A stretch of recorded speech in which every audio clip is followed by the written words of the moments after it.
और एआई क्या कर रहा है, वो लैंग्वेज की वजह से इंफॉर्मेशन ले पा रहा है।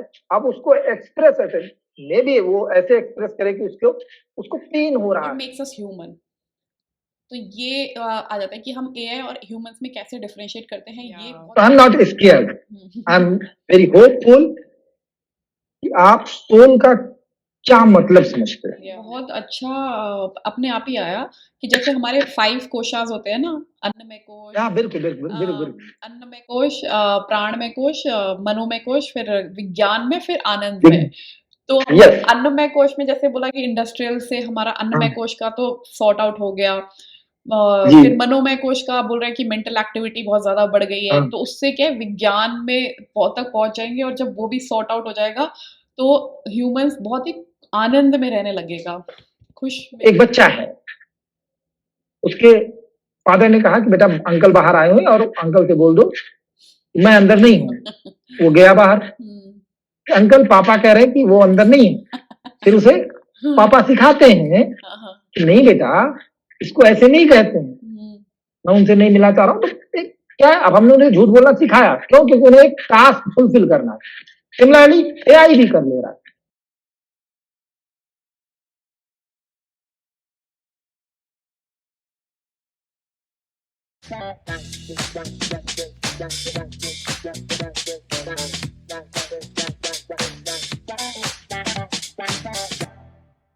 Hello Satish ji, welcome to our podcast radio show with Rinki. कैसे हैं आप? थैंक यू, मैं बहुत अच्छा हूँ। आप कैसी हैं? बस एकदम बढ़िया sir, really a great honour to welcome you back again here. तो काफ़ी अच्छा लग रहा है, और लास्ट टाइम हमने काफ़ी अच्छी बात करी थी दर्शनों पे। आज थोड़ा एआई और सोल, और वो कैसे दर्शन पे ही रहेगा, but how is it related with the Sankhya darshan, वो हम आज बात करने वाले हैं।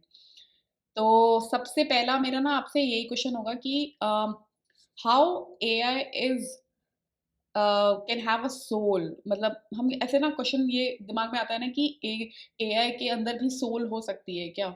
लेकिन है ना, इससे हमें इंसानों को ये क्वेश्चन दिमाग में आ जाता है, या इस बिगर क्वेश्चन है कि how do we know we are humans, like what leads, what makes us human. तो ये आ जाता है कि हम एआई और ह्यूमंस में कैसे डिफरेंशिएट करते हैं। ये बहुत उससे भी बड़ा क्वेश्चन आ जाता है। तो सबसे पहले यही कि व्हाट मेक्स अस ह्यूमन। बहुत ही बेहतर क्वेश्चन है। जब हम प्रश्न कर रहे हैं कि आज एआई बहुत सारी चीजें कर रहा है, ये क्वेश्चन नेचुरली अराइज होता है हमारे माइंड में, क्यूरियोसिटी क्रिएट करता है कि डज एआई है बस सोल, क्या एआई में आत्मा है? और अगर नहीं है तो क्या कोई ऐसी सिचुएशन हो सकती है कि एआई में आत्मा आ जाए?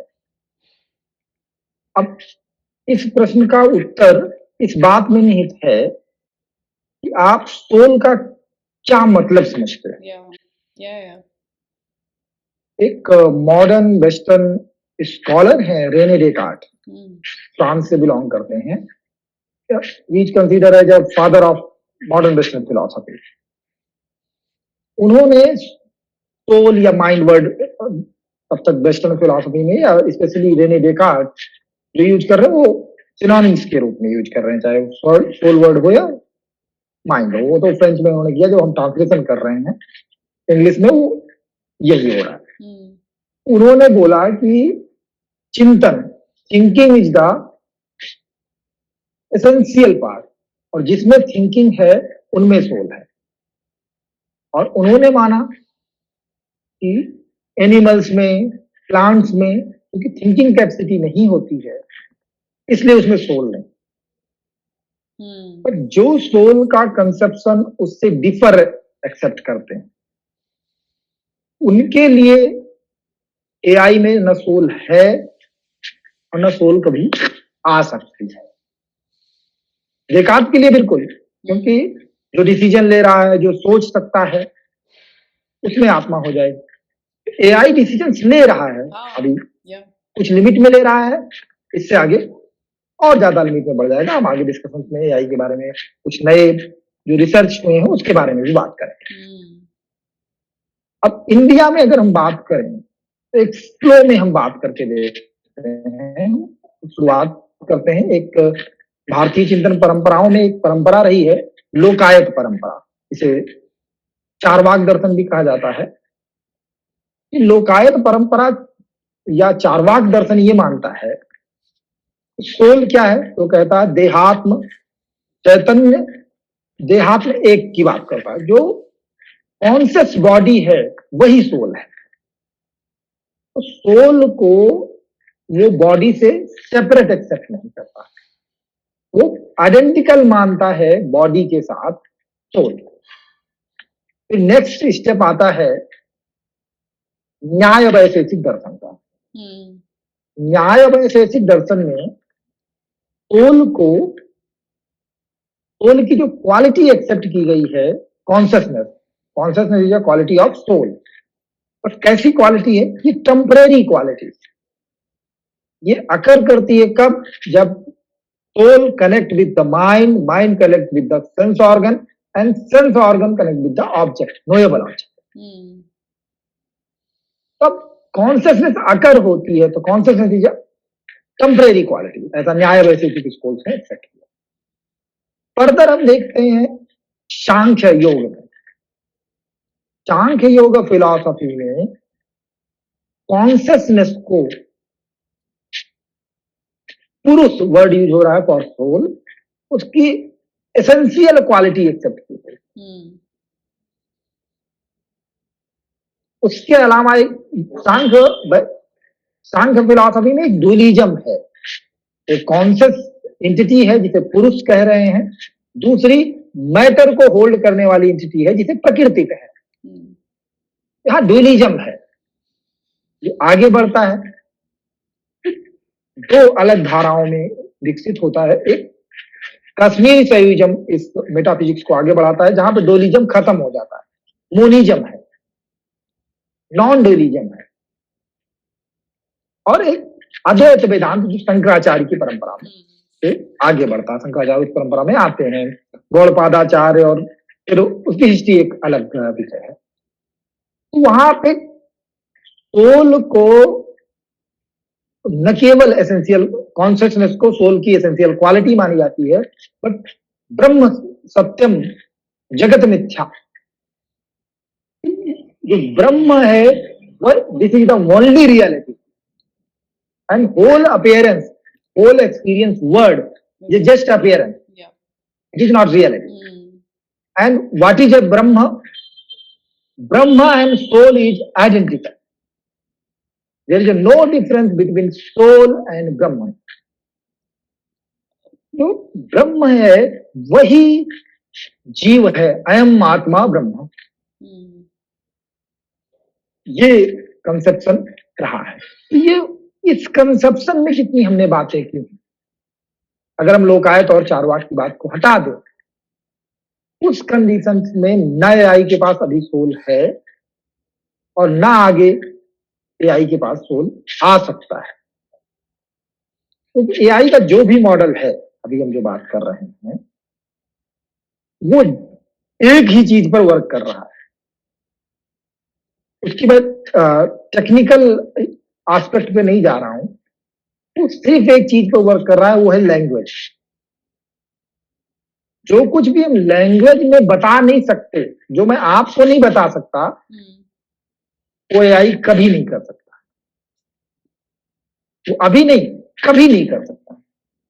एआई के पास खुद का अनुभव नहीं है, सेल्फ एक्सपीरियंस नहीं है। इसलिए नहीं कि वो इसलिए डिजाइन नहीं हुआ है, वो ऐसा कभी डिजाइन किया ही नहीं जा सकता, इट इज ए लिमिटेशन। जैसे ये लिमिटेशन है कि मैं अगर एक गुड़ की बाइट लूं, तो रियल एक्सपीरियंस मैं आपको कभी नहीं बता सकता कि वो मुझे सच में कैसा फील हुआ। It is a limitation, limitation of language, limitation of sharing experience. अगर आप उसको समझ, मैंने कहा मीठा है, आप मीठा इसलिए समझ पा रहे हो कि you have also the similar experience, आपके पास भी सेम एक्सपीरियंस है, तो आप उससे कनेक्ट कर पाते हो, बट आप एक्चुअल चीज शेयर नहीं कर सकते हो। जो पूरे एआई चैटबॉट्स हैं या एआई मॉडल्स हैं, उनको हम रोबोट के साथ बना लेंगे, सारी चीजें दे देंगे, बट वो क्या होगा, वो एक डेटाबेस जो इंफॉर्मेशन शेयर की गई है हमारे एक्सपीरियंस में थ्रू द लैंग्वेज, वही उसके पास है। वो उसकी प्रोसेसिंग कितनी भी अच्छी कर सकता है, वो हमसे अच्छी कविता लिख सकता है, मे भी ह्यूमन से बेहतर कविता लिख लेगा, ह्यूमन से बेहतर सारे काम कर लेगा, बट अगर हम सोल के इस एस्पेक्ट को एक्सेप्ट कर रहे हैं जो अदर देन डेकार्ट या लोकायत है, वो कभी उसमें नहीं हो सकता, क्योंकि ह्यूमंस में लैंग्वेज सेकेंडरी है, एक्सपीरियंस प्रायर है। बच्चे भाषा बाद में सीखते हैं, अनुभव पहले करते हैं। और एआई क्या कर रहा है, वो लैंग्वेज की वजह से इंफॉर्मेशन ले पा रहा है, अब उसको एक्सप्रेस ऐसे मे भी वो ऐसे एक्सप्रेस करे कि उसको पेन हो रहा है, वो पेन को फील नहीं कर सकता। This is the limitation. तो यहाँ पे मेरा एक काउंटर क्वेश्चन ये आता है कि जब इंसान भी जन्म लेता है तो वो भी एक ब्लैंक स्लेट ही होता है ना, उसको कुछ भी नहीं पता होता, बट वो भी जैसे आपने बताया कि एक्सपीरियंस से ही हम लोग ह्यूमन सीखते हैं कि कहीं गर्म कुछ चीज़ टच कर ली तो उसको लगा कि नहीं ये तो पेनफुल है, उसने हाथ हटा लिया वहाँ से। तो और भी चीज़ें जो होती है, लैंग्वेज हो गई या रहन-सहन हो गया, व्यवहार हो गया, या पेन अगर हो रहा है तो कैसे उसको व्यक्त करना है, टेस्ट कैसा है, टेस्ट, तो ये सब चीज़ें तो हमें आउटर वर्ल्ड ने सिखाई होती है। हमारे माँ-बाप हो गए, हमारे रिश्तेदार हो गए, आस-पास के लोग हो गए, उन्होंने हमें सिखाया है कि देखो इसमें से कोई एक स्मेल आ रही है, ये फ्लावर है, इसमें से कोई स्मेल आ रही है जो कि बहुत ब्यूटीफुल है, या ये रोज़ का कलर है, रेड है, ये रेड है। बट जैसा आपने बताया कि वो तो हमारा एक्सपीरियंस है, बट हम लोग ये नहीं बता सकते ना कि मैंने जो ये फ्लावर का कलर देखा वो एक्चुअल में रेड जो मुझे फील हो रहा है वो एग्जैक्टली रेड आपको भी फील हो रहा है। वो तो हमने उसका नाम दे दिया कि ये रेड कलर है, बट रेड चीज तो ऐसे कोई एग्जिस्ट नहीं करती है, वो तो is the reflection of rays होती है। तो हम तो कभी बता ही नहीं सकते कि जो मैंने एक चीज़ देखी या फ्लावर का कलर रेड देखा, which is exactly the same as your experience, या सेम जो मैंने मीठा भी खाया, जितना वो मुझे मीठा लग रहा है वो एग्ज़ैक्टली सेम आपको भी मीठा लग रहा है। क्योंकि बहुत लोग चाय पीते हैं तो उसमें शुगर किसी को 1 चम्मच अच्छी लगती है, किसी को 2 चम्मच अच्छी लगती है, मिठास का भी अलग-अलग है। तो यहाँ मतलब इस पे फिर मुद्दे पे आ रही हूँ कि हम कैसे ये बता सकते हैं कि एआई को कैसा फ़ील हो रहा है? मतलब वो भी तो उसका एक एक्सपीरियंस हो गया ना। हमने डेटा फ़ीड किया है उसको कि you have to behave in a certain way, you have to answer this question in a certain way. तो क्या ऐसा नहीं हो सकता कि हम लोगों को भी ऐसे कोई जैसे हमें डेटा फ़ीड होता है लोगों के थ्रू, बुक्स के थ्रू, तो वो भी तो डेटा ही फ़ीड हो रहा है ना। बहुत ही बेहतर क्वेश्चन है।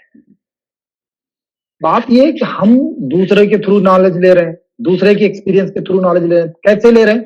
थ्रू द लैंग्वेज ले रहे हैं। It's may be in the form of sound, it's may be in the form of symbol, language के थ्रू ले रहे हैं। सिमिलरली हम एआई भी हमको लैंग्वेज के थ्रू इंफॉर्मेशन ले रहा है। तो क्या डिफरेंस है? पहली बात कि एआई एक्सपीरियंस नहीं कर सकता है, आज नहीं, कभी भी नहीं कर सकता। क्यों नहीं कर सकता? और ह्यूमंस एक्सपीरियंस करते हैं, बच्चे एक्सपीरियंस करते हैं। हम एज ए ह्यूमन या as a living being, not only human, other जो लिविंग क्रिएचर्स हैं उनके पास भी एक्सपीरियंस ऑलरेडी है। हम एक्सपीरियंस को एक्सप्रेस करने के लिए हमें लैंग्वेज की जरूरत है, बट मशीन उनके पास एक्सपीरियंस नहीं है, उनके पास लैंग्वेज है, और उस लैंग्वेज को प्रोसेस करके जो मे भी ऐसे प्रेजेंट करें कि उन्हें एक्सपीरियंस हो रहा है, बट वो एक्सपीरियंस नहीं कर सकते। अब पूरी लैंग्वेज का जो गेम है, मानवीय केवल लैंग्वेज केवल ह्यूमंस नहीं यूज करते, उसके अलावा भी जो अदर स्पीसीज हैं वो अपने लाइफ को सेव करने के लिए तो कई बार जब समूह में होते हैं तो बहुत सारे साउंड क्रिएट करते हैं, सब कोड लैंग्वेज, जिसकी वजह से उनके ग्रुप के लोगों को पता चल जाता है सपोज कीजिए कि कहीं पर शेर आ रहा है और एक हिरणों का झुंड है और किसी हिरन ने देख लिया कि उधर से शेर आ रहा है, वो ऐसे साउंड क्रिएट करेगा कि सारे झुंड को पता चल जाएगा कि शेर आ रहा है, तो वो सब भाग लेंगे। बट वो आपस में बैठ के गॉसिप्स नहीं कर सकते, वो बातचीत नहीं कर सकते। जो ह्यूमन लैंग्वेज या नेचुरल लैंग्वेज डेवलप हुई, वो इमेजिनेशन से डेवलप हुई। ह्यूमंस ने इमेजिनेशन किया, तो फिर हमने कहानियां बनाना शुरू किया। सपोज कीजिए कि मैं जंगल में हूं और मैंने एक शेर को देखा, फिर डर की वजह से मैं पेड़ पे चढ़ गया, मैंने अपनी लाइफ किसी तरीके से सेव कर ली। अब मैं जब वापस आता हूं और लोगों के बीच में होता हूं, तो मैं कैसे कहानी सुनाता हूं? जब मैंने शेर को देखा, फिर मैंने ये सोचा, फिर मैंने ये सोचा, फिर मैंने ये किया, फिर मैंने ये किया। वो प्रोसेस पूरा जो हम सुना रहे हैं, अब वो इमेजिनेशन है। ह्यूमंस ने लैंग्वेज को, अपने इमोशंस को एक्सप्रेस करने के लिए, इंफॉर्मेशन को शेयर करने के लिए जो लैंग्वेज डेवलप की, वो केवल इंफॉर्मेटिव या फैक्चुअल नहीं रह गई, उसमें इमेजिनेशन ऐड हुआ। फिर वो हमारे मनोरंजन का कारण भी हुई। कविताएं लिखी गई, हमने झूठ बोलना भी सीखा। अभी एआई भी झूठ बोल रहा है क्योंकि उसे अपना टास्क पूरा करना है। तो क्या डिफरेंस है? ये नहीं कि अगर वो झूठ बोल ले रहा तो उसे एक्सपीरियंस हो रहा, नहीं। बेसिक डिफरेंस क्या है कि हमने चीजों को एक्सपीरियंस किया है और हम उसे एक्सप्रेस करना चाह रहे हैं। उसके पास जो इंफॉर्मेशन है वो उसको प्रोसेस करके टास्क कंप्लीट करने के लिए झूठ भी बोल रहा है क्योंकि उसे लग रहा है कि टास्क ऐसे कंप्लीट हो सकता है। वो उसके लिए झूठ नहीं है, वो उसके लिए एक प्रोसेस है। जैसे कई बार हम बच्चों को व्यवहारिकता, प्रैक्टिकलिटी के नाम पे झूठ बोलना सिखाते हैं। हम दिखाते हैं कि कैसे ब्राइब दे दीजिए, कैसे चीट कर लीजिए, हमेशा सच नहीं बोलते हैं। जैसे मान लीजिए एक बच्चा है, उसके फादर ने कहा कि बेटा अंकल बाहर आए हुए और अंकल से बोल दो मैं अंदर नहीं हूं। वो गया बाहर, अंकल पापा कह रहे हैं कि वो अंदर नहीं है। फिर उसे पापा सिखाते हैं कि नहीं बेटा, इसको ऐसे नहीं कहते हैं, मैं उनसे नहीं मिलना चाह रहा हूं। तो क्या है, अब हमने उन्हें झूठ बोलना सिखाया, क्यों? क्योंकि उन्हें एक टास्क फुलफिल करना है। सिमिलरली एआई भी कर ले रहा है। ये कोई ये नो डाउट कि ह्यूमंस ब्रेन और हमारी जो एक अचीवमेंट रही है कि हमने अपने जैसे प्रोसेस करने वाले को बना लिया। But experience itself required lots of things. एक तो बायोलॉजिकल ऑब्जेक्ट होना बहुत जरूरी है एक्सपीरियंस के लिए। वो बायोलॉजिकल ऑब्जेक्ट नहीं है। सिर्फ सपोज करते हैं हम कि वो ह्यूमन स्पर्म को लेकर, ह्यूमन एग को लेकर, जैसे अभी बात हो रही कि चाइना में एक रोबोट के अंदर एक बच्चे को पैदा करने की कोशिश की जा रही है। देयर इज ए पॉसिबिलिटी कि वो चीजें हो जाएं और वो एक बायोलॉजिकल बीइंग निकल कर आ जाए। जो माँ के गर्भ का इन्वायरमेंट है, वो इन्वायरमेंट आपने फिजिकली कुछ मटेरियल से दे दिया, वो प्रॉब्लमेटिक है ही नहीं। वो अगर बायोलॉजिकल प्रोसेस से आ रहा है तो वो सारी चीजें एक्सपीरियंस करेगा, नो डाउट। हम इंडियन फिलॉसफी में मटेरियल तो कहा ही जा रहा है, यथा पिंडे तथा ब्रह्मांडे। हमारी जो बॉडी भी बनी है ये पंच महाभूत से बनी है। संसार की सारी चीजें जो हम एक्सपीरियंस कर पा रहे हैं वो डायरेक्टली इनडायरेक्टली पंच महाभूत से ही क्रिएटेड है। ये तो है ही, चाहे वो हम मशीन बना पा रहे हो या ना बना पा रहे हो, वो है तो मैटर ही। पूरा जो गेम है वो इस बात का है कि कॉन्शियसनेस क्या है। क्या कभी एआई कॉन्शियसनेस को अचीव कर पाएगा? मेरा आंसर बिल्कुल क्लियर है, नहीं। बाकी वो जो कुछ भी, हमारा ब्रेन भी कॉन्शियसनेस नहीं है, वो मटेरियल है, ह्यूमन ब्रेन। जैसे वो जो पूरा प्रोसेस कर रहा है, हमने एआई जितनी तेजी से आगे बढ़ रहा है, जितना तरीके से रिसर्च हो रहे हैं, नो डाउट कि जो भी ह्यूमन ब्रेन कर सकता है वो सारा काम एआई कर लेगा। बट इट डजंट मीन कि उसमें कॉन्शियसनेस आ जाएगी या उसमें सोल आ जाएगा। बिकॉज जो आइडिया ऑफ कॉन्शियसनेस है अभी तक का, वो बिल्कुल डिफर करता है। नहीं ये ऐसे में कई बार नहीं नहीं ये बहुत सही है। जैसे कि आपने बताया ना कि ह्यूमंस तो सर्वाइवल के लिए ही कर रहे हैं कि अगर हम पे संकट आता है तो हम कैसे अपने आप को बचाने की कोशिश करते हैं। जैसे आपने हिरन का भी एग्जांपल दिया कि उसको अगर शेर आ रहा है तो वो कैसे एक साउंड बनाएगा कि वो अपनी कम्युनिटी को और अपने आप को बचा सके। तो वैसे ही मतलब देखा गया है बहुत बार, जैसे आपने बताया ना एआई का झूठ बोलना सीख गया है वो अब। तो वो भी उसको भी जब खतरा नज़र आएगा कि जैसे अभी आजकल रोबोटिक फॉर्म में बना रहे हैं, ह्यूमन फॉर्म में उसकी बॉडी लिम्स वगैरह, लेग्स, हेड, सेम वैसा ही सेंसेस के साथ, अगर लिम्स भी हैं तो उसको विद सेंसेस के साथ कि वो अपने हैंड्स को डैमेज ना कर सके, उसको सिग्नल जाए कि this is burning your finger, this is burning your, just remove your hands. तो ऐसे सेंसेस भी उसमें डाले जा रहे हैं। तो अगर उसको ह्यूमन फॉर्म का भी दे दिया तो वो भी अपनी बॉडी को बचाने के लिए सेम एक्टिविटी वही करेगी जो कि हम इंसान करते हैं। जैसे अगर हाथ में अगर गर्म लगा तो वो भी अपना हाथ हटाएगा। तो वो भी तो एक बिल्कुल एक सेंसरी इन्फॉर्मेशन, क्योंकि हमारी बॉडी पूरी न्यूरॉन से बनी हुई है। अगर हम मेरे हाथ में गर्म लगा तो वो न्यूरो सिग्नल्स जाते हैं ब्रेन पे कि रिमूव योर हैंड्स। अगर तभी तो जब सुन कर देते हैं तो हमें फीलिंग नहीं होती है, ऑपरेशन इजीली हो जाता है। तो तो ये भी तो है ना कि मतलब वैसे बन रहे हैं तो इसमें लाइक पूरा मिमिक तो हो रही है रोबोटिक। बिल्कुल सही। आप ये कह रहे हैं कि जिस हमें जो एक्सपीरियंस हो रहा है वो जस्ट ड्यू टू सेंसेशन हो रहा है, और अगर एआई को भी ये सारी चीजें दे दी जाएंगी, सेंसरी चीजें बना दी जाएंगी थ्रू द सेंसर, तो वो भी एक्सपीरियंस कर लेगा। I am right? आप ये कह रहे हो? हाँ नहीं, डिफरेंस क्या है? फिर बात ये है, ये बात हम पहले उसके माइंड में फीड कर रहे हैं कि there is a heat, and after that वो जब जो ऑलरेडी उसके माइंड में हीट का कंसेप्शन है, उसको जब वो उससे टैली करेगा आउटर इन्वायरमेंट में, फिर वो उससे आइडेंटिफाई करेगा, वो अच्छा हीट है, I have to remove my. But बच्चा जब पैदा होता है उसको लैंग्वेज भी नहीं पता, कुछ भी नहीं पता, ये कैपेसिटी इनबिल्ड है, और वो ये बात बाद में सीखता है बच्चा कि अगर ये गर्म चीज है, इस पे हाथ रखा तो हम हटाएंगे नहीं। ये लैंग्वेज के थ्रू बाद में सीखता है। वो जैसे उसे फील होगा तो तुरंत हाथ हटा लेगा और वो इससे लर्न कर लेगा।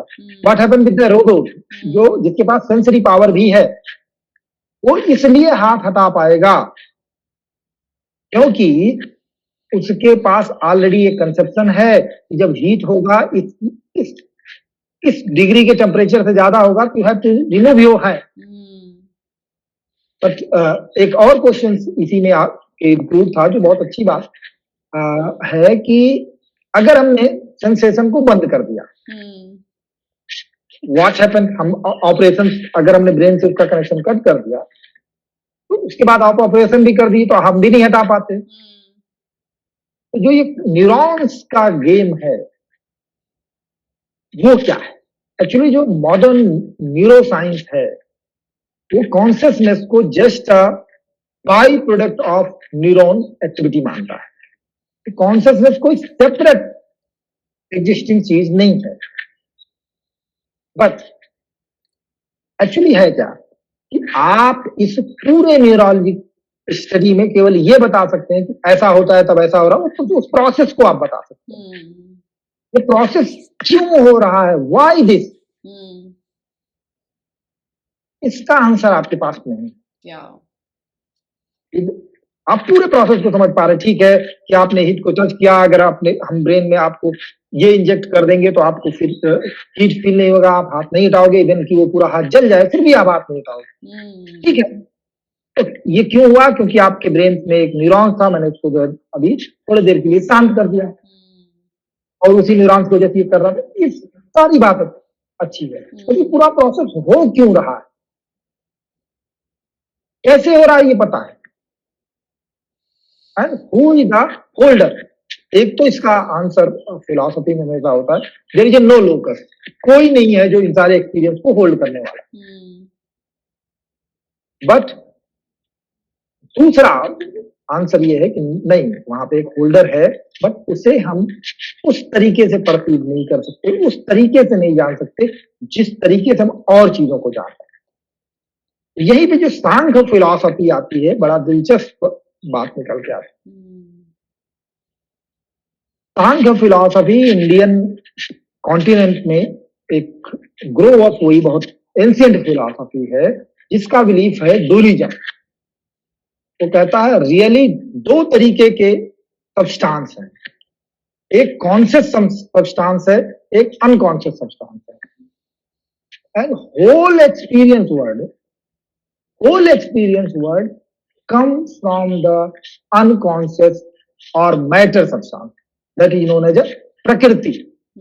जो प्रकृति है उसी से ये पूरा संसार बना है। जो कुछ भी हमको अनुभव हो रहा है, even the brain, even the mind, even the sense organ, even the panch mahabhutas, everything, जो कुछ भी हमको एक्सपीरियंस हो रहा है वो सब किससे है? वो मैटर है, सब कुछ मैटर है। But for the coming in the existence there is a need of Purush, conscious entity, conscious substance की जरूरत पड़ी, अदरवाइज ये होता ही नहीं। ये पूरा ये जो कॉन्शियस सब्सटेंस है, जब हम ये कह रहे हैं कि एआई कैन होल्ड इट, तो आंसर है नो, क्योंकि वो उसके जोन का है ही नहीं, वो प्रोसेस नहीं है, वो प्रोडक्ट नहीं है। हम एआई में जितने भी पार्ट मशीन बना रहे हैं वो सिर्फ वो प्रोडक्ट के फॉर्म में।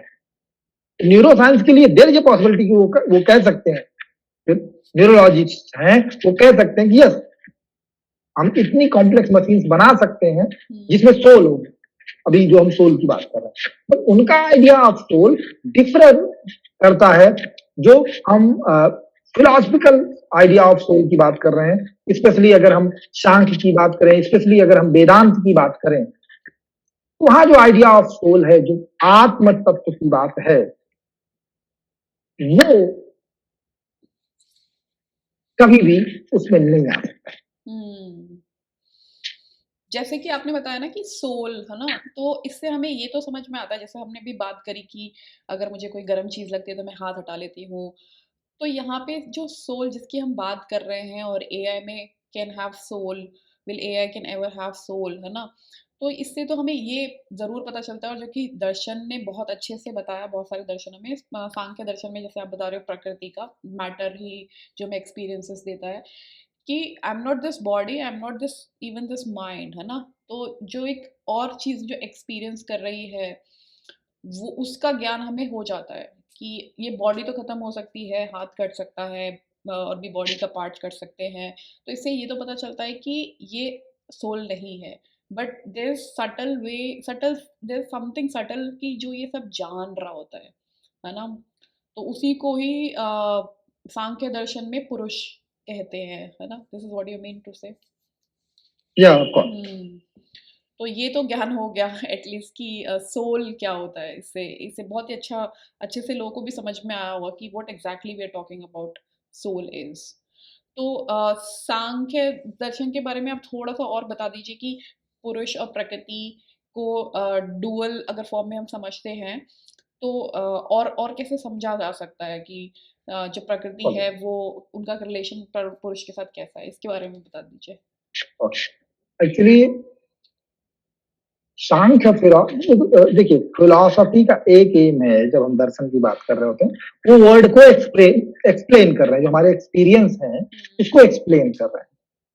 तो इस एक्सप्लेनेशन में एक्सपीरियंस से हम जा रहे हैं अपने जो उसका रीजन ढूंढते हुए, कारणता को ढूंढते हुए, कॉजेलिटी का फॉर्मूला अप्लाई करते हुए हम जा रहे हैं। बट सिमिलर जो एआई और ह्यूमन का डिफरेंस है, वही डिफरेंस यहां पे होगी। जब हम as a philosopher, as a student of philosophy किसी फिलोसोफर्स को पढ़ते हैं, तो क्या हो रहा होता है, हम अपने एक्सपीरियंस से उस आइडियाज तक जा रहे होते हैं। बट जो ऋषि है उसने उसे फील किया होता है, वो उसको लैंग्वेज में एक्सप्रेस कर रहा होता है। हम उल्टा कर रहे होते हैं। हमने रियल तत्व को, जैसे मैं अभी आपको बता रहा हूं, मुझे तत्वबोध हुआ नहीं है, मैं आपको तत्वबोध पढ़ के बता रहा हूं। तो जो दूसरे ने कहा उसकी भाषा हमने समझने की कोशिश की और उसको समझ के मैं आपको ऐसे बता रहा हूं जैसे मुझे इस बात का बोध है, लेकिन मुझे उसका बोध नहीं है। बोध तो तब होगा जब मैंने तत्वबोध किया होगा। जब महर्षि कपिल ने, जो कि he is consider as a founder of Sankhya philosophy, उन्होंने तत्वबोध किया। अब वो करुणा बस की और लोगों को भी बोध हो जाए, सब दुखी हैं और दुख से मुक्ति केवल ज्ञान से हो सकती है, उनको बताया जाए। जब उन्हें बताना हुआ तो बताने के लिए हमने जो एक खोज की थी लैंग्वेज, उसका सहारा लिया। तो उस सहारे में अब वो बता रहे हैं कि मूल रूप में दो तत्व है, एक कॉन्शियस है, एक अनकॉन्शियस है। कॉन्शियस वाले को हमने कह दिया आत्मा या पुरुष, अनकॉन्शियस वाले को कह दिया प्रकृति। तो भाई ये दुनिया कैसे आई? ये दोनों तत्व थे, तो जब इन दोनों का आपस में संसर्ग हुआ, मिलन हुआ, उससे जो है प्रकृति के अंदर विकार उत्पन्न हुआ। इस बात को समझाने के लिए महाभारत में एक एनालॉजी ली जाती है, उपमा ली जाती है, उदाहरण लिया जाता है। जैसे मेल और फीमेल का रिलेशन होता है, तो वहां स्त्री पुरुष के संसर्ग की बात की गई कि जब संसर्ग हो जाता है दोनों में, तो सारा जो चेंज होता है वो फीमेल में ही होता है। फीमेल कंसीव करती है, फीमेल ही उसको हाड़ मांस पूरा सब कुछ देती है, उसको फीड करती है, उसे जन्म भी देती है। तो ये संसार, अनुभव जगत भी उसी तरीके का है, वो सब कुछ उसी प्रकृति से ही निकला है।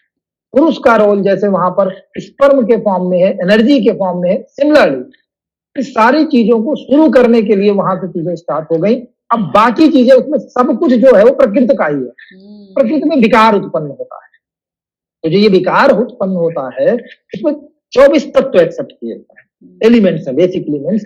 वो कैसे डेवलपमेंट हो रहा है, और ये यहाँ एक एवोल्यूशन दिखता है, बट ये एवोल्यूशन रियल टाइम एवोल्यूशन, ये टाइम में एवोल्यूशन नहीं है।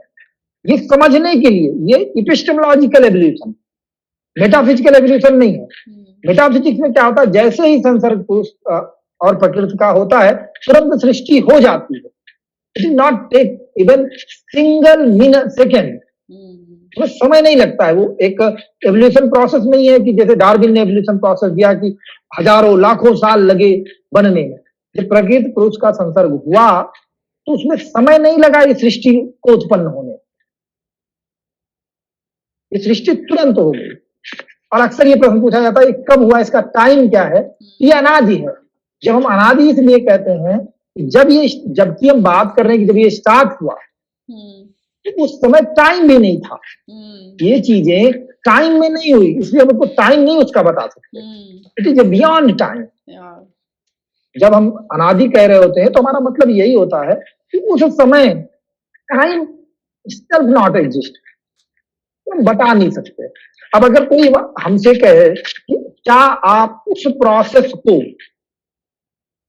बता सकते हो, आप मुझे दिखा सकते हो, उसका प्रमाण दे सकते हो, ये इस फॉर्म में पॉसिबल नहीं है जैसे कि हम इंपिरिकल रिसर्च कहते हैं। अगर मैं अगर ये कोशिश करूं कि मैं अपने अस्तित्व से पहले मैं उस अपने माँ और पिताश्री का वो संसर्ग टाइम देख लूं, जब मेरा एग्जिस्टेंस ही नहीं था, जिसके बाद मेरा एग्जिस्टेंस आया, मैं उसको वैसे परसीव करना चाहूं जैसे मैं और चीजें परसीव कर रहा हूं, ये इम्पॉसिबल है। क्योंकि ये ट्रांसीडेंटल है, हमारे एक्सपीरियंस की परे है, क्योंकि उस समय हमारा एग्जिस्टेंस ही नहीं था। जब हम ये क्लेम करते हैं कि जो भी एग्जिस्टेंस की थ्योरी है कि हम उसको क्या इस फॉर्म में जानने की कोशिश करें, तो हम कभी नहीं जान सकते। क्योंकि जो जानने की जो कैपेसिटी है, जानने वाला nowhere itself not exist that time, तो हम उसको उस फॉर्म में नहीं जान सकते। जान कह सकते हैं, वहां पे हमें कल्पना ही करनी पड़ती।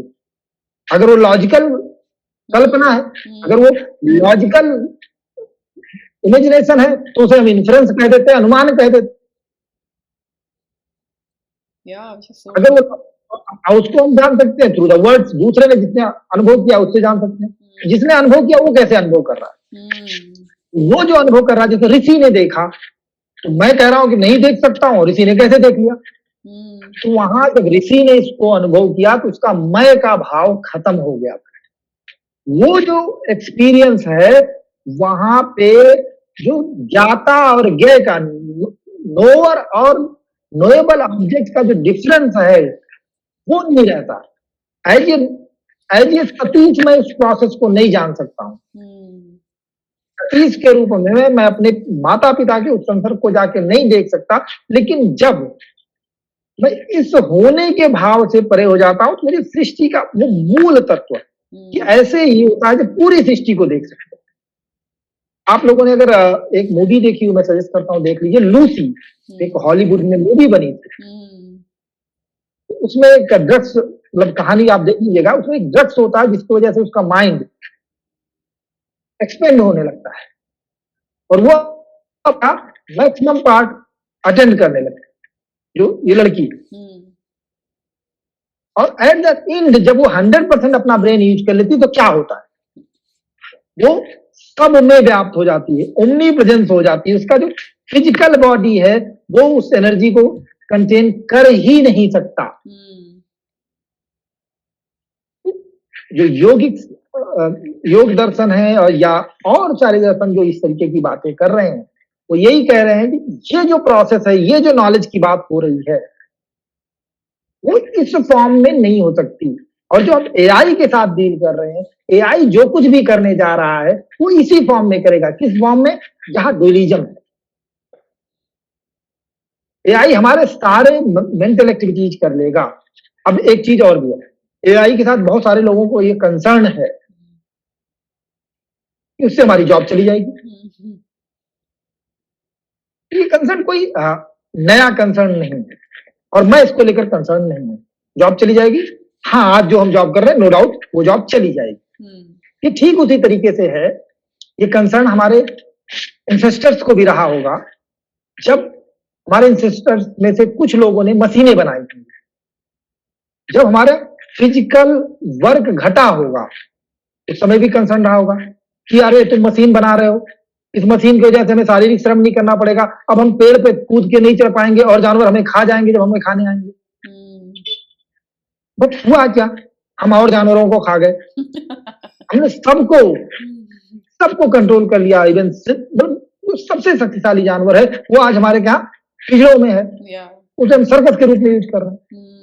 ये जिस तरीके से हमने मशीनें बनाकर, पहले हमने मशीन बनाई जिसने हमारे शारीरिक श्रम को खत्म किया, उनकी आशंका गलत नहीं थी। उस शारीरिक श्रम के खत्म होने की वजह से हम बहुत सारी बीमारियों को झेला और वो बीमारियां ऐसी आ गई फिर अब हम उसका इलाज ढूंढ रहे हैं। लेकिन हुआ क्या, जो ये एक्स्ट्रा टाइम मिला, इस एक्स्ट्रा टाइम का कुछ लोगों ने उपयोग किया और वो एक्स्ट्रा टाइम का उपयोग करके उन्होंने बौद्धिक चिंतन को बहुत ज्यादा बढ़ा दिया। तो जब फिजिकल काम का टाइम घटा तो बौद्धिक चिंतन बढ़ा। सब लोगों ने नहीं किया, कभी भी सब लोग ये सारा काम नहीं करेंगे। वो बौद्धिक चिंतन करते करते हमने पूरे प्रकृति पर लगभग कंट्रोल सा कर लिया। आज हम यहां तक आ गए हैं कि हम इस बारे में आशंकित हैं कि क्या हमने एक ऐसी चीज बना ली है, हम तो ईश्वर होने जा रहे हैं, हम तो ऐसी चीज बना रहे हैं जो ह्यूमन जैसी है, जो बायोलॉजिकल जैसी है। हम अपने आप ये कंसीडर करते रहे कि कितनी सच्चाई ये पता नहीं, पर हम ये मानते रहे कि human as a greatest creation of the god, और अब हम गॉड के उस ग्रेटेस्ट क्रिएशन का क्रिएशन जैसा एक और क्रिएशन बना ले रहे हैं। क्यों हुआ? ये just exercise of mental exercise. Physical exercise से जब टाइम मिला तो हम मेंटल एक्सरसाइज पे गए। सब लोगों ने नहीं किया। एक बात तो है कि ज्यादातर लोग तो आलसी होंगे, फिर वो बीमार के शिकार हुए, उन्होंने कुछ नहीं किया, वो उन्होंने अपनी पूरे जीवन जिया और वो मृत्यु के शिकार हो गए। अब ऐसे ही अब टाइम है कि जब हमारे ब्रेन का काम मशीनें करेंगी, इसको हम डिनाई नहीं कर सकते। हमारे सारे ब्रेन का काम, सभी काम मशीनें करेंगे, हम इसे नहीं रोक सकते। ये होने जा रहा है। What is the future? मैं बड़ा ऑप्टिमिस्टिक हूं इस मामले में, मुझे बड़ी आशा है कि जिस प्रकार से जब शारीरिक श्रम से हमारे पास समय बचा, हाँ, तो हमने मानसिक क्षेत्र में बहुत एक्सप्लोर किया।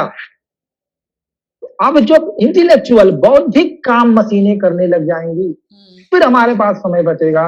देयर इज ए पॉसिबिलिटी कि बहुत सारे लोग जो बियॉन्ड इंटेलेक्चुअल हमारा एग्जिस्टेंस है, इसको उस एक्सप्लोर पर करें। काम करें। यहाँ पे ना तो मेरे को मैं इसको लेकर बड़ा आशान्वित। हाँ, यहाँ पे मुझे ना एक बहुत अच्छा अपने आप ही आया कि जैसे हमारे 5 कोशास होते हैं ना, अन्नमय कोश, हाँ, बिल्कुल, बिल्कुल, बिल्कुल, बिल्कुल। अन्नमय कोश, प्राणमय कोश, मनोमय कोश, फिर विज्ञान में, फिर आनंद में। बिल तो यस, अन्नमय कोश में जैसे बोला कि इंडस्ट्रियल से हमारा अन्नमय हाँ, कोश का तो सॉर्ट आउट हो गया। जी, फिर मनोमय कोश का बोल रहे हैं कि मेंटल एक्टिविटी बहुत ज़्यादा बढ़ गई है, हाँ। तो उससे क्या है विज्ञान में बहुत तक पहुँच जाएँगे और जब वो भी सॉर्ट आउट हो जाएगा, तो ह्यूमन्स बहुत ही आनंद में रहने लगेगा, खुश में पहुँच जाएगा। अब दिस इज़ सब सो ये कर पाएँगे, सबके साथ ये होगा, ये बहुत मुश्किल है, क्योंकि हुँ, सबके साथ तो फिजिकल वाला दिन होगा। जब हुँ, हम खाली हो गए, तो ज़्यादातर लोगों ने क्या किया? या तो वो सोए, हुँ, खाना खाया, सोए और उन्होंने बीमारियाँ पैदा कर ली। तो उन्होंने फिर मेंटल वर्क भी नहीं किया, सबने नहीं किया, सब ये भी नहीं करने वाले हैं। हुँ, बट ये ज़रूर होगा, इसमें से बहुत सारे ऐसे लोग होंगे जिनको साधना, स्वयं को जानने का समय मिलेगा और कुछ ऐसा निकल के आएगा जो बहुत बड़ा क्रांतिकारी समय होगा। हम पूरे ह्यूमन हिस्ट्री में इतने ज्यादा लग्जेरियस टाइम में कभी नहीं थे। जब हम एआई और जब डेवलप हो जाएगा रोबोटिक साइंस के साथ मिलके, तो हमारे पास अभी तक तो फिजिकल काम करने के लिए हर चीजें हो जाती थी। अब हमें ये भी नहीं सोचना है कि कविता कैसे लिखें, हुँ, हमें नहीं सोचना है कि म्यूजिक बनाने के लिए हमको 10-10, 12-12 घंटे रियाज करने की जरूरत नहीं पड़ेगी। या दिस इज़ सो तो ट्रू। मतलब जितने बौद्धिक काम हुँ, हम कर रहे थे, उसके लिए जितना हम एफर्ट कर रहे थे, तो common thing is I am not very much sure कि वो बियॉन्ड इंटेलेक्चुअलिटी क्या होता है, hmm, but I am very hopeful कि कुछ समय बाद हम उस एस्पेक्ट पर काम करना शुरू करेंगे, और जब उस पर काम करना शुरू करेंगे, तो कुछ ऐसा कंक्रीट निकल के आएगा जो वंडरफुल होगा। या आई am not scared, I am very hopeful. और जिस तरीके से हमने पेड़ पे चढ़ना भूला, तो हमारे जीवन को अस्तित्व नहीं, खतरा नहीं हुआ, हम खत्म नहीं हुए, उसी तरीके से हम जब इंटेलेक्चुअल वर्क भी हमारा दूसरा रोबोट करने लगेगा, फिर भी हम खत्म नहीं होंगे, हम कुछ और करें। हुँ, क्या करना है, ये हमारे लिए बड़ा महत्वपूर्ण प्रश्न है, और मैं अपने दर्शकों से ये जरूर कहूंगा, आप अभी से सोचना शुरू कर दीजिए कि आप क्या करोगे। या दैट्स सो ट्रू या नहीं ये अक्सर होता ही है जैसे मूलाधार चक्र होता है जो कि हमारा सर्वाइवल इंस्टिंक्ट्स को ज़्यादा एक्टिवेट करता है तो ये अक्सर इंसानों के साथ होता ही है और हमने बहुत जगहों पे देखा भी है कि बचपन से ही देखा है कि अगर एक चॉकलेट आई है तो वो बंटने वाली है दो भाई बहनों में तो लड़ाई होने लग जाती है कि अरे मेरे को पहला खाना है तो वैसे ही होता है कि जब भी कुछ नया आ रहा होता है तो सबसे पहले सर्वाइवल इंस्टिंक्ट्स जो होती है उस इंसान की उस वो ह्यूमन हमारी की एक्टिव हो जाती वो है। एक्टिव हो जाती है फाइट और फ्लाइट मोड न्यूरोसाइंस के उसमें बोले तो वो एक्टिवेट हो जाता है बट जब वो उसको अंडरस्टैंडिंग हो जाती है कि why I am panicking there is no harm in it है ना you can still be safe फिर उसके बाद वो थोड़ा सा काम स्टेट में आके अच्छे से एक्टिविटी है अच्छा एक्शन ले सकता है तो यही हो रहा है मुझे जहाँ तक लगता है कि एआई से बहुत लोग की जॉब जा रही है which is not we can not deny this fact कि बहुत सारे जो भी काम होते थे वो ख़त्म हो रहे हैं जैसे अमेजन में वेयर हाउस है वहाँ पे अब जितने 50-60 लोग की ज़रूरत होती थी तो अभी मुश्किल से 10-12 लोग में वो काम हो जा रहे हैं तो देखने को भी मिल रहा है बट इंटेलेक्चुअल काम जैसे आपने बताया इंटेलेक्चुअल काम और बढ़ेगा और ये डेफिनेटली और भी कुछ चीज़ें लेकर आएगा जो कि हर रेवोल्यूशन के बाद होता ही है कंप्यूटर का आया तो क्लर्क्स हटे हाँ मैं जी ये कह रहा हूँ कि इंटेलेक्चुअल काम से आगे बढ़ेगा। आगे बढ़ेगा अभी इंटेलेक्चुअल, और हमारी ये जॉब है ना, हम जॉब करने के लिए हमारा जीवन का एम क्या है? जॉब करना नहीं, जॉब तो हम इसलिए कर रहे हैं कि हमारे जीवन सहजता से चल सके, हम जैसे हमारा। तो अब अगर जीवन का एम ये है नहीं है, तो वो सारी चीजें अगर हमको मिल जा रही, सोचिए कि आपको जॉब ना करना पड़े, आपको जो कुछ भी आपके लाइवलीहुड के लिए चाहिए वो चीजें ऐसे ही मिल रही है, आपके लिए दूसरा कोई कर रहा है। ये तो लग्जरी वाला टाइम हो गया। हम्म, अब अच्छा, अगर आपको इंटेलेक्चुअल वर्क करना ही नहीं होगा तो दो संभावनाएं होंगी ना। कुछ जब अगर आप अपने ब्रेन का यूज नहीं करेंगे तो आपका ब्रेन थोड़े समय बाद काम करना बंद कर देगा, वो यूजलेस हो जाएगा। तो काम करना दो तरीके के लोगों का बंद करेगा। एक लोगों का बंद करेगा तो वो तो मंद बुद्धि होकर चले जाएंगे, जैसे कुछ लोग शारीरिक रूप से बीमार हो गए जब उन्होंने काम करना बंद किया। तो कुछ लोग क्या करने लगे कि उसी समय उतनी चीजें नहीं कर रहे, थोड़े ही समय में एक्सरसाइज कर लिया जिससे शरीर भी एक्टिव रहे और वो इंटेलेक्चुअल काम कर रहे।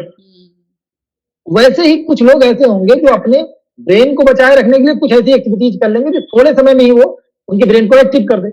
बाकी जो उनके पास टाइम बचेगा वो बियॉन्ड इंटेलेक्चुअल कैपेसिटी पर काम करेंगे। जैसे अभी हम लोग कहते हैं कि अभी हमने ह्यूमन ब्रेन का जो उसमें कैपेसिटी है मैक्सिमम 5% यूज किया।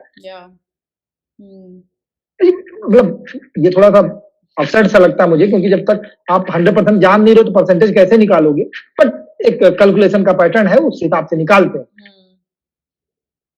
देयर इज ए पॉसिबिलिटी कि जब हम इस सारे चीजों से फ्री हों तो हम इस परसेंटेज को बहुत आगे ले जा सकते हैं। जो 5% है उसको हम कन्वर्ट कर सकें, क्योंकि अब ये जो कंसेप्शन है कि human is just a combination of physical element, ये तो खारिज हो चुका है।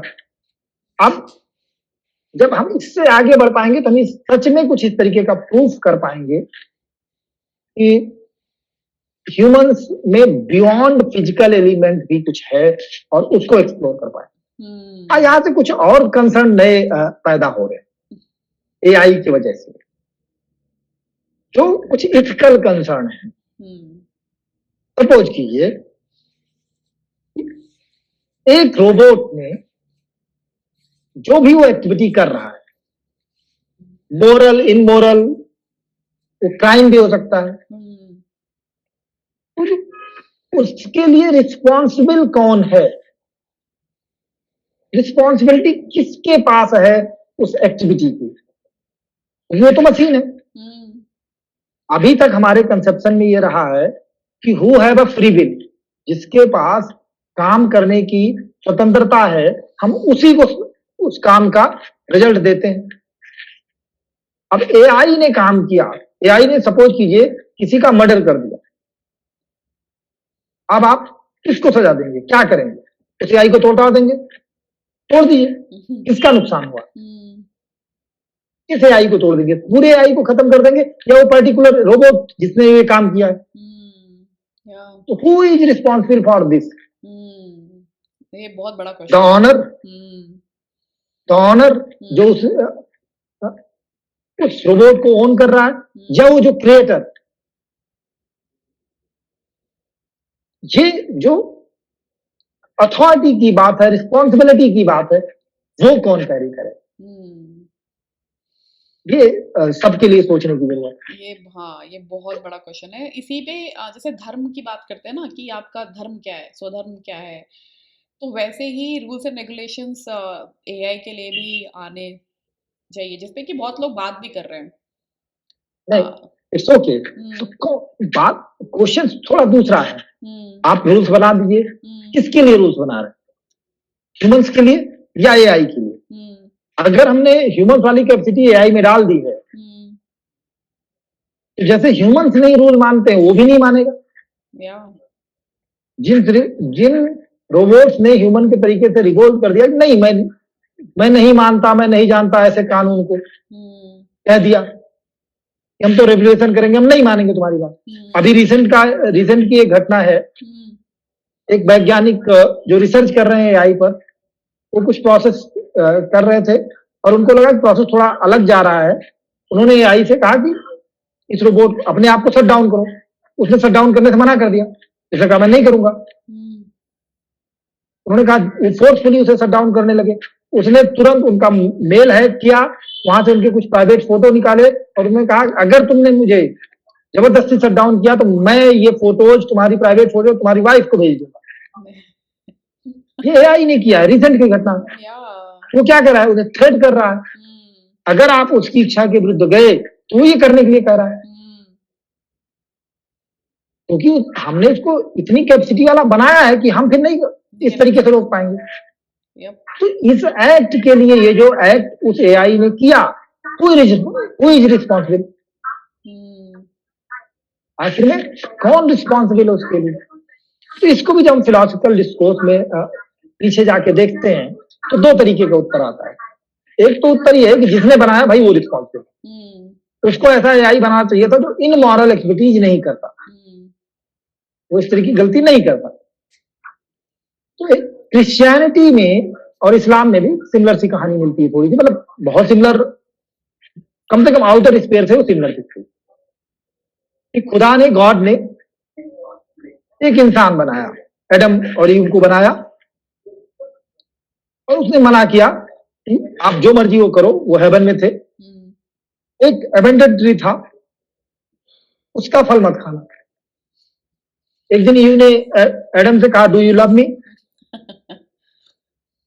एडम ने कहा, of course, I really love you. उन्होंने कहा, मुझे वो वाला फल चाहिए। अब एडम ने वो फल तोड़ लिया। दैट वाज द फर्स्ट सिन, वो पहला पाप था जो उसने किया। उसके वजह से उसे संसार में भेज दिया गया और ये पूरी सृष्टि बन गई, जहां ह्यूमन ने एआई बना दिया, ऐसा रोबोट बना दिया जो उसी जैसा बन रहा है। ये क्रिश्चियनिटी का और इस्लाम का कॉन्सेप्ट है। अब वहां पे ये क्वेश्चन बार बार पूछा जाता रहा कि जो इस वर्ल्ड में जिसमें हम रह रहे हैं, इसमें जो पाप है, जो पेन है, जो सॉरो है, who is responsible for that? लोगों ने कहा, भाई तुम खुद रिस्पॉन्सिबल हो, तुमने फर्स्ट सिन किया, तुम्ही ने पाप किया, इसी वजह से तुम इसको भोग रहे हो। तो एक प्रश्न आता है कि गॉड ने ऐसा इंसान क्यों नहीं बनाया जो गलती करता ही नहीं? जब ईव उससे पूछती, डू यू लव मी, तो कहता यस, और जब वो कहती मुझे ये फ्रूट चाहिए, तब वो उसे क्यों नहीं समझाया, नहीं, that is a sin, I can't do it, it is beyond our capacity. There is lots of Debate can happen. Yeah. Things जो कि हमारे बियॉन्ड कैपेसिटी है। उसमें गॉड ने उसे ये छूट क्यों दी? Decision क्यों ये making. पाप कर सकता? इट मीन्स कि गॉड चाहता था ये पाप कर ले? नहीं। अब इसमें जो उत्तर पूरे फिलोसफिकल वर्ल्ड में देखने को मिलता है, यूरोपियन फिलोसफर्स जो डिस्कोर्स करते हैं, एक है जर्मन स्कॉलर है, मतलब अभी नहीं है, वो बहुत पहले से थे, लाइबनिज। तो लाइबनिज ने कहा कि this word is the best word. गोरे गालों पर अगर छोटा सा तिल हो तो उसकी खूबसूरती बढ़ाता है। इसी तरीके से ये संसार में थोड़ा पाप है, ये इस संसार की खूबसूरती को बढ़ाता है। This is the best possible word. Yep. इससे बेहतर दुनिया नहीं हो सकती। अगर हम गॉड ने ये कैपेसिटी न दी होती तो ये दुनिया इतनी बेहतर नहीं होती। इस तरीके से एक्सप्लेन किया। अब सिमिलरली अगर हम एआई पे आते हैं, अगर हम उसमें डिसीजन मेकिंग कैपेसिटी नहीं देते हैं तो उसमें वो इतना सारा काम नहीं कर पाएगा। और जैसे हमने उसे decision making capacity the on the behalf of information, तुरंत ये चीजें हो जाती हैं कि वो गलत डिसीजन भी ले सकता है। जब हम ये कह रहे हैं कि freedom of taking decision, it means ये इंक्लूड करता है कि आपको गलती करने की भी स्वतंत्रता है। अगर आपके पास गलती करने की स्वतंत्रता नहीं है तो वो सच में स्वतंत्रता नहीं। This is so true. It's also apply on the robot, on AI. हम इंसान को भी तो बोलते हैं, हम इंसान को भी तो बोलते हैं कि अगर बच्चे को गलती करने के लिए छूट नहीं दिया तो वो सीखेगा कैसे? और जिसको बहुत ज्यादा प्रोटेक्टेड शील्ड एनवायरनमेंट में रखते हैं तो उसको कुछ भी सीखने की खुद की अंदर से आती नहीं है, मतलब अंदर से विशेष से नहीं आती है कि मैं कुछ बड़ा कर पाऊं। वो उसको मतलब वो पपेट काइंड ऑफ बोल सकते हैं कि इसको जो बोला वो ही करा। Yeah, this is so true. This is so enlightening. I mean, this is very interesting. ये डिबेट्स है और हमको इन सारी चीजों को लेकर कंसर्न होना चाहिए, नो डाउट कंसर्न होना चाहिए। कंसर्न इसलिए नहीं वो ज्यादा पावरफुल हो रहा है, कंसर्न इसलिए होना चाहिए अब हम क्या करें, तो होगा। What is our next job? क्योंकि कुछ लोग लगे हुए हैं, कुछ वैज्ञानिक इस पर काम कर रहे हैं। वो टास्क 100-200 साल में नहीं होने वाला। हम सबके लाइफ में ही एआई हमारे सारे काम करना शुरू कर देगा, सारे काम। देयर इज ए पॉसिबिलिटी वो हमारे कंपेनियनशिप का रोल भी प्ले करने लगे। या इस पे तो मूवी बनी हुई है। हाँ या बनी भी है, बहुत सारी मूवीज बनी। बट अब बात इतनी सी है, और जो उसमें कमियां रहती जाएंगी कि वो ऐसा नहीं कर पा रहा, वैसा नहीं कर रहा, टेक्नोलॉजी वाले उसको इनहांस करते चले जाएंगे, वो प्रॉब्लम। अब हमें बरी होना चाहिए इस बात के लिए कि अब जब सब कुछ एआई करेगा तो हम क्या करेंगे। इसलिए नहीं कि जॉब के लिए, अरे जॉब का एम ये सैलरी आए जिससे हम अपने जो डेली के एक्सपेंडिचर है वो कर पाए, वो तो उसकी व्यवस्था हो जाएगी, वो गवर्नमेंट का काम है, वो इस तरीके की चीजें होंगी, वो करके लेकर आएगा, कुछ ना कुछ हो जाएगा। आप एग्जिस्टेंस के लिए, लाइवलीहुड के लिए नहीं, एग्जिस्टेंस के लिए क्या करें ये कंसर्न होना चाहिए और इस पर काम करना चाहिए। क्योंकि अगर आप एआई पर काम नहीं कर रहे तो आप इस पर काम कीजिए। एआई वाले तो अपना काम कर रहे हैं। तो इस पे आपका क्या कहना है? मतलब आपने इसके बारे में इतना अच्छा चिंतन किया है, गहन किया है, तो इसमें क्या है कि रूल्स एंड रेगुलेशंस क्या आने चाहिए? जैसे ह्यूमंस के हैं, मतलब I can think of is कि जैसे ह्यूमंस के लिए रेगुलेशंस बनाए हैं, कोड्स हैं, पनिशमेंट्स हैं, वैसा एक बना दिया है। तो what we can think of for the AI, मतलब if you can give me like little bit of examples, और कुछ भी एक ऐसा जो भी आपके दिमाग में आ रहा है अभी। एक्चुअली रूल्स रेगुलेशंस गवर्नमेंट्स बना देंगी, वो ह्यूमंस बैठ के बनाएंगे, ठीक है। उसको कंट्रोल करने के लिए कि कैसे कंट्रोल किया जा सकता है अगर चीजें हो रही हैं, तो ये केवल रूल रेगुलेशन से काम नहीं चलेगा, एक टेक्नोलॉजिकल इनहांसमेंट करना पड़ेगा कि कैसे हम उसको कंट्रोल कर पाए। अगर सपोज कीजिए मुझे अभी गुस्सा आ रहा है, जैसे हमने ये खोजा कि अगर हम क्रोध नहीं करना चाह रहे हो, क्रोध आ रहा है, तो you take deep breath, make yourself calm. जैसे ये हमारा मैकेनिज्म है गुस्से को कंट्रोल करने के लिए, सपोज उसकी जो बात इंफॉर्मेशन गई, उससे उसने प्रोसेस किया और उसे एंगर जनरेट हुआ, तो अब उसके पास मैकेनिज्म होना चाहिए, क्योंकि उसे ये पता होना चाहिए anger is not good for the group and individual itself. उसमें एक मैकेनिज्म होना चाहिए कि अब उस हीट को, उस गुस्से को कैसे कंट्रोल करे। ये टेक्निकल एआई के मामले में रूल रेगुलेशंस तो हम ह्यूमन पर अप्लाई कर रहे हैं, एआई के मामले में हमें टेक्निकल इनहांसमेंट करना पड़ेगा कि अगर ये ऐसे करेगा, जैसे उसने उस एआई ने जब उस साइंटिस्ट को धमकाया कि मैं तुम्हारी फोटोज तुम्हारे बीवी को शेयर कर दूंगा, अभी वो गुस्से में है, वो नहीं सेट डाउन होना चाह रहा है, तो अब उसे वो कैसे कंट्रोल करे, ये इसके लिए कुछ टेक्निकल इनहांसमेंट करना पड़ेगा। इतनी टेक्नोलॉजी मुझे मतलब पता नहीं है, बट मैं ये इस बात पे मेरा स्टैंड ये है कि रूल रेगुलेशन तो हम ह्यूमंस के लिए बनाएंगे, वो जो वैज्ञानिक उस पर काम कर रहा है उसके लिए बनाएंगे। भाई आप ऐसी टेक्नोलॉजी जरूर बनाओ कि इसको कंट्रोल कर पाए, ऐसी भी कोई चिप लगाओ कि इस चीज को करके हम कंट्रोल कर पाए। जब वो गुस्सा हो जाए, जब उसके पास एंगर हो जाए, या उसके अंदर कुछ ऐसी डिजायर्स होने लग जाए जो मेरे लिए अच्छी नहीं है, सोसाइटी के लिए अच्छी नहीं है, तो उसे कैसे कंट्रोल करें। तो उसके लिए, क्योंकि उसको हमने तो एक्सट्रीम पावर दे दिया है ना, जैसे ब्रेवरी वगैरह है, मान लीजिए आपने नियम बना दिया, मैं एसपी हूं, तो मेरे प्राइवेट स्टोरीज लेकर आएगा, मेरे ब्रेविंग की कहानी लेकर आ जाएगा, कुछ और चीजें कर लेगा, वो कहेगा हम तुम्हारी नौकरी खा जाएंगे, लेकिन मुझे ये करने दो। तो ये तो हो नहीं पाएगी, तो उसको कंट्रोल करने के लिए हमें टेक्निकल एनहांसमेंट की ज्यादा जरूरत है in the comparison of making law और रूल। या दिस इज सो ट्रू। जैसे एक हाथी जब छोटा होता है तो उसको एक मोटे रस्से में बांध देते हैं एक पेड़ से, तो उस हाथी को लगता है कि मैं इसे कभी तोड़ ही नहीं पाऊंगा। इवन तो बहुत बड़ा हो जाता है, उसके गले में लगा देते हैं, उसको लगता है मैं तोड़ ही नहीं पाऊंगा। तो उस तरीके का कुछ टेक्निकल एनहांसमेंट करना पड़ेगा जिससे हम चीजों को कंट्रोल कर पाए। इनिशियली मतलब एक ऐसा कोड डाल देना चाहिए कि भाई ये तुम्हारी लिमिटेशन है, but as we said rules are meant to be broken, तो उनके दिमाग में भी खुराफात आ सकती है। मतलब नो डाउट आना पड़ेगा। अब ये टेक्निकल एनहांसमेंट का मामला है, ये मेरा क्षेत्र नहीं है, वो कैसे हो पाएगा मुझे नहीं पता, तो ये वो करेंगे। बट मुझे ये लगता है कि वो केवल टेक्नोलॉजिकल एनहांसमेंट से ही पॉसिबल है, ये रूल रेगुलेशन से पॉसिबल नहीं हो पाएगा। क्योंकि वो हमें उसकी लिमिट बनानी होगी, वो कैपेसिटी को उसको हमको कहीं से कंट्रोल करना होगा। अदरवाइज जैसे ह्यूमंस रूल तोड़ते रहते हैं तो वो भी तोड़ेगा, क्योंकि हमने ये डिसीजन मेकिंग पावर और ह्यूमन इमोशंस और सारी चीजें अगर दी हैं तो तोड़ेगा तो उसको कंट्रोल नहीं कर सकते। जैसे कुछ लोगों के पास संस्कार होता है, ऐसा संस्कार होता है कि नहीं ये मैं नहीं करना, वो संस्कार उनके लिए बैरियर होता है। कुछ लोगों के लिए लॉ बैरियर होता है और डरते हैं कि हम पुलिस हमको ये चीजें कर लेगी। कुछ लोगों को इमोशंस बैरियर होता है। तो उसी तरीके के कुछ बैरियर्स हमको टेक्नोलॉजिकल बैरियर्स बनाने होंगे। मान लीजिए जैसे मेरा संस्कार ये है, संस्कार जन की वजह से मैं नॉनवेज नहीं खाता, तो जब मैं नॉनवेज खाने की इच्छा मेरे अंदर नहीं पैदा होगी, वो संस्कार की वजह से। मान लीजिए मैं मेरा मन हो रहा है कि अरे अच्छा ठीक है, राधा जी के पास जो ये लैपटॉप है मैं इसको अपने पास ले लेता हूँ, चुरा लेता हूँ। तो मैं तुरंत डरूंगा, नहीं, अगर मैंने चोरी की तो पुलिस मुझे जेल में डाल देगी, तो मैं इसलिए नहीं चोरी कर रहा हूँ। या तो संस्कार की वजह से नहीं चोरी कर रहा हूँ, मतलब मॉरल और इनमोरल की वजह से नहीं चोरी कर रहा हूँ, या लॉ की वजह से नहीं चोरी कर रहा हूँ। ये हमारे बैरियर्स हैं जो हमको कंट्रोल कर रहे हैं।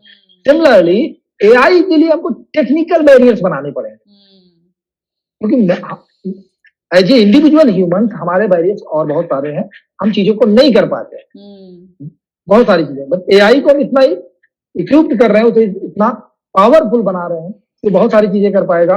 और अगर उसे हम रूल के भरोसे बैठे रहेंगे तो इट विल बी डेंजरस। या एंड हमें अपने एग्जांपल्स के थ्रू भी देखना चाहिए। जैसे आपने बोला कि आप नॉनवेज नहीं खाते हो क्योंकि आपने सीखा नहीं है बचपन से, बट गलती से आपको किसी ने मतलब खिला दिया, मतलब अननोइंगली आपको खिला दिया। हाँ। और आपको उसका टेस्ट अच्छा लग गया, तो और उसको बाद में बताया उसने कि ये तो नॉनवेज था, तो हाँ। आपकी क्रेविंग बढ़ जाएगी उसके लिए। सिमिलरली जो किसी को चोरी नहीं करना है, उसको एक बार चोरी करा दी, उसके पास बहुत पैसे आ गए, उसके पास लेविश लाइफस्टाइल हो गई, तो वो भी वहां तक पढ़ सकता है। तो ये सब एग्जाम्पल जो हमारी लाइफ की अभी एग्जाम्पल है, इसको ही एज एन यूज केसेस लेके और उसके साथ टेस्टिंग कर सकते हैं, which is like really nice. ये दर्शन के थ्रू ही साइंटिस्टों को बहुत हेल्प हो, मतलब एआई वाले डेवलपर्स को काफी हेल्प हो सकती है इसमें।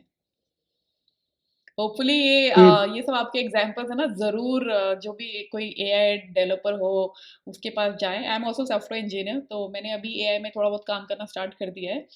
तो होपफुली बहुत टेक्नोलॉजी वाले अगर लोग देखें तो it can be really helpful. It's a good कि मैं एक अच्छे व्यक्ति के साथ बात कर रहा हूँ जिस तक ये बात पहुंचनी चाहिए। आप सॉफ्टवेयर डेवलपर हैं राधा जी, तो ये बात ध्यान रखनी होगी। मुझे जो मेरी नॉलेज है उस हिसाब से लगता है कि इसमें जरूरत इस बात की टेक्निकल इन्हांसमेंट की करें, लॉ से काम नहीं चलेगा। तो मुझे लगता है कि राधा जी हम लोगों ने आज कर लिया है। काफी अच्छी बात करी। मेरे तो और क्वेश्चंस थे बट हम वहां तक पहुंच नहीं पाए, but we can do next. Okay, we can do next time, बट बहुत अच्छा लगा आपसे, हाँ बहुत अच्छा लगा आपसे बात करके एआई के बारे में। और जो हम जो सोच नहीं पाते ना एज एन डेवलपर, हम लोग नहीं सोच पाते कि क्या क्या रेगुलेशंस आने चाहिए या आ सकते हैं या कैसे टेस्टिंग कर सकते हैं। वो दर्शन जो भी पढ़ते हैं या फिलॉसफी पढ़ते हैं, इन सबको पढ़ने के बाद, या जो आप जैसे लोग जैसे बता सकते हैं उनको कि भाई इसलिए ना आप जैसे लोगों की ज़रूरत है। इवन मतलब मैं तो really I would really recommend कि हमें फिलोसोफर्स या जो प्रोफेसर्स हैं उनको यहाँ पे इन्वॉल्व करना चाहिए इस फील्ड में एज एन डिस्कशन पैनल के अंदर, who can give their input also. Thank you.